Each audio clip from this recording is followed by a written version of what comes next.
rolling again here at Charlotte after the cleanup from the multi-car accident on the back straightaway that forced the red flag. The yellow back out now, and it won't be very long before we'll see the green flag and resume the high-speed racing here at Charlotte. Well, pit road is open. We talked about strategy and people trying to go the distance on fuel and tires. Do we have any takers under an early caution flag 12 laps into the race? Doesn't look like it. Not so far. But you know, there are several ways to play this game. One is you take your fuel early. Don't mess around with the tires. You're only 11 laps into the race, but take your fuel early. Then you're sure you can make it. There's a couple of guys at the very tail end of the field now that are going to come down pit road. But if you get that fuel early and everybody else has to take their fuel stop later in the race, why, you just pass them while they're in pit road. That's one way to do it. Second way to do it is wait until all that stuff happens. That shuffles you toward the front. You don't have to deal with the slower cars. Maybe you can take some fresh tires at the end of the race and win it. And as Bill Venturini said at the start of this thing, man, there are about as many potential strategies to win this race as there are teams in it. You know, especially with this yellow flag, you're going to have probably 5 or 6 total yellow flag laps. That changes your fuel strategy. Some of the guys that were questionable are now definitely saying, hey, we can do it. So, you know, I'm kind of glad that I'm just sitting up here and not having to make that call tonight. Tough call to make when you've got a race like this. Kurt Piercy got a piece of that wreck of the back straightaway. You see the left, I think at the right rear corner of his car, a little bit torn up, and the crew working on the left front fender right now. Steve Burns is in his pit with more. Steve? Yeah, Alan, they had the old standby aluminum baseball bat out to pull out the sheet metal off that left front tire. It was rubbing on the tire. They got it away, and the sheet metal on the left front fender was trying to come apart, so they got the duct tape out, and looks like they've got him back out on the racetrack in one piece. That car looked a whole lot better on the right side than it did on the left. Yeah, at first we thought just the right rear corner a little bit, but you saw the left side there wasn't a straight piece on the whole left side. So Piercy returns to the race as the field comes by the start-finish line behind the pace car once more. It should be just another lap or so before we're able to go back under the green flag. This ARCA series founded in 1953 by John Markham, who was kind of a Midwestern contemporary to NASCAR founder Bill France. He actually was an official in NASCAR from 1949 to 52. The original name of the organization, the Midwestern Association for Race Cars. Changed the name to the Automobile Racing Club of America in 1964. 46 years of competition for ARCA in 1998. Been around a long time. Yeah, and I was not racing when they started. Did you think one of us would say that? You know, you guys have been kind of picking on me all night. We would never do that. Mark Stahl has just pitted for fuel. Brian Cons has picked up some fuel as well. Those are the only 3 so far who have done so. 85 car. Johnny Spradley has been on pit road for a long period of time. Leaking a lot of fluid. Looks like it's been overheating. They tried to push it to get it started. It wouldn't start. He sits idle on pit road. So he's losing some valuable time on the racetrack as the field makes its way back around. Again, nine cars, maybe 10, counting Kurt Piercy anyway, involved in the crash on the back straightaway that put us under the red flag a few minutes ago. Many of those cars too badly damaged to continue. They have gone to the garage. They're done for the race. Looks like they're about to be joined there by the Spradley machine as they get set to push that Georgia driver back behind the wall. Howard Stern along for the ride tonight. Yeah, that's amazing. You know, Howard Stern, you know, I get into the shop. If I get in, if my son or one of the guys that works in the shop gets there before me, I got to listen to Howard Stern. He's a big Howard Stern fan. But it's really an interesting story how this sponsorship happened. You know, his brother owns a drag, I guess a drag strip in Ohio. He does a lot of advertising, and they worked it out with Howard to carry his name on the race car. The brother does the advertising with a radio station in the Cleveland area that happens to be an affiliate of Howard's radio program, and so one thing led to another. And you see Ed Curtis's machine right now continuing around the racetrack. He's back in 30th position. He made a pit stop under this caution flag and took on a little bit of fuel, so we expect he'll be good to go to the checkered flag. Half a lap away for the restart. Darrell Lanigan leads. Mike Wallace is second. Mark Gibson is third. Andy Hillenberg is fourth. And Adam Petty is fifth. Gus Wasson is sixth. Kirk Shelmerdine seventh. Bobby Hamilton Jr. is eighth. Jimmy Kitchens is ninth. And point leader Frank Kimmel rounds out the top 10. He started the race back in 14th position. Well, it's getting spicy already. We haven't even gotten to the green flag yet. Whoa. Are we hungry, gentlemen? Yes, we are. You know, they had a 10-minute delay here. Now you got to see if the adrenaline on these young rookies, you know, what's going to happen, because when the race started, the adrenaline's flowing, and then they have time to sit. Now we'll see what happens.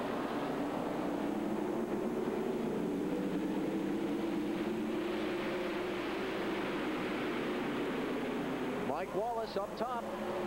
Try and get the race lead away from Lanigan. Let's see if he stays there this time. Looks like the last time. Same thing over again. Looks like right in the center of the corner that Mike Wallace's car just pushes up just a little too much for him to be able to stay alongside Darrell in the corner. Lanigan has been very, very impressive so far. He has run just 3 ARCA races this year. He was 4th at Atlanta, 7th here in May, and 12th at Michigan. That's a pretty good record. Not bad for a guy that raced mainly dirt. Yeah. Mark still racing dirt, too. Mark Gibson up to second spot. Past Mike Wallace, you saw there, down the backstretch and into 3. Heard Gibson at the top of our broad. Oh, whoa. Wow. Hello. Yeah, he definitely got a little tap there from Mike Wallace. Yeah. Hello. At 180 miles an hour. Well, if you don't have a horn, you got to let the guy know you're there somehow or another, I suppose. Here's Andy Hillenberg trying to get 3rd from Mike Wallace.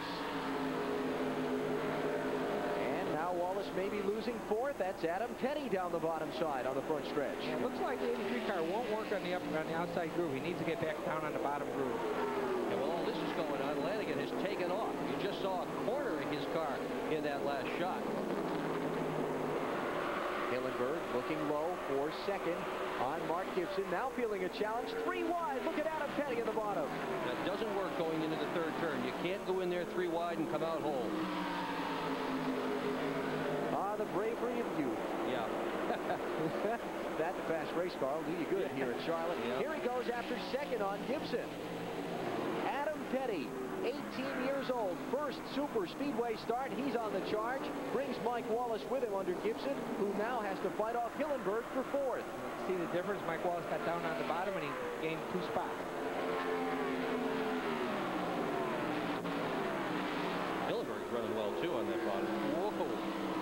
Steve Burns has more on Andy Hillenberg. Well, and I talked to Andy Hillenberg before the race. He runs a driving school that is headquartered here at the Charlotte Motor Speedway, and I asked him how many laps he had on this racetrack. He said, in 1992, I quit counting at 20,000 laps.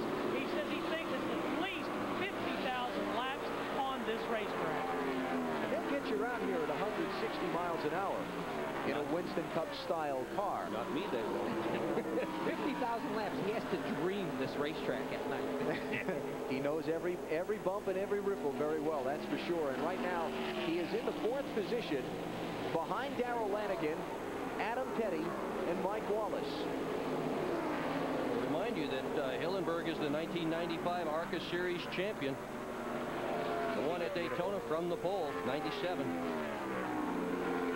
Pretty good racing going on for the 7th spot. Kirk Shelmerdine feeling pressure from, that's Hamilton Jr. in the 95, right behind him. Kitchens from Alabama, the next car behind Hamilton Jr. He's in that white 47. And then Frank Kimmel, point leader, trying to do as much as he can to lock up the ARCA championship here tonight. Right now, he is running in the 10th spot. And if those colors look a little different than what you're used to seeing on Frank Kimmel's car, that's because they just bought that car from Jeff Gordon over the weekend. In fact, Ray Evernham was in the garage area this morning helping him out. It was really neat watching the team. The team was taking all these pictures of Evernham. All Ray had to do was point at something, and about 4 different crew members' cameras would fire off. They were so excited about having Ray there to help them. Well, if you saw the car yesterday, the crew put the name on over the door, and it said Frank Gordon. Well, the year he's had so far, Frank Kimmel, it's every bit as good as a Jeff Gordon type year, but in his own league. 9 wins. He's been the class of the series so far this year. See all that orange on the side of that car? That's vinyl decal. They didn't have time to paint it. They only got the car for the Hendrick team a week ago. Yeah, they raced in the middle of all that, too, so and this is not like you've got 50 people on the crew that can do this kind of stuff. Kirk Shelmerdine, Hamilton Jr. there racing for 7th. Up front, Adam Petty with Mike Wallace behind him. This is for 2nd.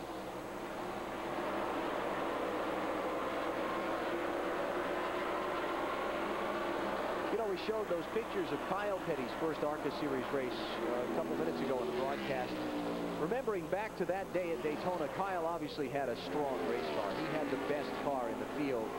And sometimes it looked like he was just hanging on to that machine. Adam obviously has a very good car here tonight. be interested to see as we wind a few more laps off here if he gets in some traffic where he has to race from positions, if he's able to show the maturity that people seem to think he has for what little time he spent behind the wheel of a race car. His father told me this morning that Adam Petty is the son his father, Richard, never had. Kyle said he is a better racer than he ever was. He also says that he is absolutely focused. Kyle thinks this kid is going to be a big, big star. And you got to realize we're 25 laps into the race now. Now the tires are starting to really get worn. You're starting to run down on some fuel. The car starts to react differently. And Adam seems to be keeping it right on the bottom line, and he's smooth all the way around the racetrack. Adam Petty and Mike Wallace, second and third there. About a second and a half behind that white car. Darrell Lanigan from Kentucky out in front of the EasyCare 100 in Charlotte. Coming up on halfway shortly. He's for the lead at Charlotte. Mike Wallace nipping the back of Darrell Lanigan as they come off for just after Adam Petty went around Lanigan and took over the top spot. A breathtaking move. When we went to the break, you saw Lanigan had about a second and a half lead, but he ran up on some lap traffic in turns 1 and 2 and backed off rather than push the issue in the traffic. And that's when the guys behind him caught up. Now Lanigan's got to fight to hang on to second spot. Wallace is kind of all over him. And when they came up on that lap traffic, you know, Darrell Lanigan used caution, slowed up, and Adam and Mike Wallace both sensed it, came to the inside, and went, and Adam was the first one to get by him. But I don't think Adam's going to be able to run away and hide because Darrell's starting to close back up on him. This neat youngest guy in the field leading the race. Huh? Petty, Lanigan, and Wallace, 1, 2, and 3 there with 36 to go. They'll be catching some more lap traffic in a little while. They've got some clear racetrack ahead of them now. We were commenting on Mike Wallace to ourselves during the break, how his car just seems to not be very flexible for him. He's got to be in one spot on the racetrack. Yeah, that car just seems like it only can run real fast down on the bottom. The minute he tries to get up into the second lane, even when he goes around a slower car, he loses 1 or 2 car lengths to the car in front. Big working all over there for Lanigan. Yeah, and that's in part because Wallace is working all over the back end of that race car. I mean, he has really, there he goes. Wallace has got him. He worked him and worked him and worked him, and finally Lanigan said, all right, get out of here. So Mike Wallace to second. Lanigan back to third. Both of them falling just a little bit behind Adam Petty, who's now the leader. Darrell Lanigan from Kentucky makes his career mostly on the dirt tracks, though is trying to make a conversion over to super speedway racing. Looking back here at a great race for the 8th position between Kirk Shelberdine, Frank Kibble, and others. Shelberdine just losing the spot, may lose 2 or 3 more. Yeah, Matt Mullins went around him on the outside, so Jimmy Kitchen and Mike Swain Jr. looks like he's going to get around him on the outside. Well, Shelberdine's having trouble with his race car for sure, and that's really no surprise. The car was wrecked at Texas.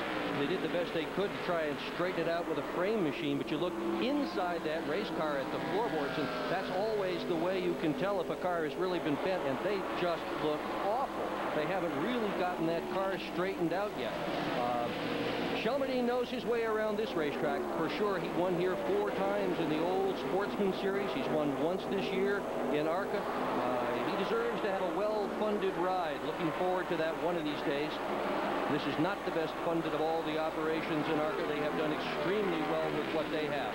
And those cars that bypassed him shuffled Kirk back to 13th position.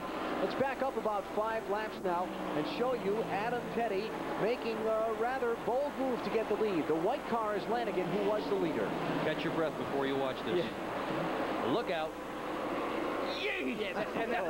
And that slower car saw Darrell Lanigan come on the outside. He started to move down, not realizing that Adam Petty was there. Yeah, wow. Now Petty being run down by Mike Wallace, who was caught back up after Adam got away a little bit after taking the lead in that move we just showed you. Mike has run him down.